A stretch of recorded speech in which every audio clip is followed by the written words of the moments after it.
Hello all. So in this lecture we are going to see comparison operators in Python. So in the Boolean lecture we have discussed that comparison operators always return Boolean values either true or false. So you can just directly go ahead and check the operators. First we will go for equality. If you run this, it will return 2 because 1 is always equal to 1. This holds good for not only for numbers but also for strings. So if you run this, it will return true.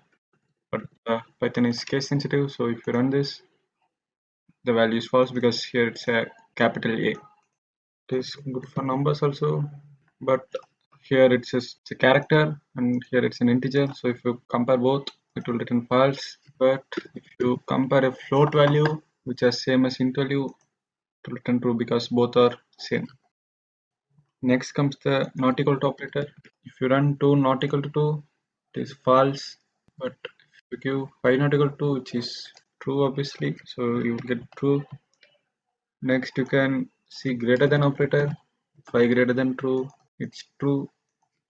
5 greater than 50, it's false. 5 less than or equal to 50, it's true. So if you use less than or equal, it will also be true. If you use greater than or equal, then it will return false. So that's it for comparison operators. So here we are doing single comparison. In next video we will see how to use multiple comparison at the same time. So thanks for watching.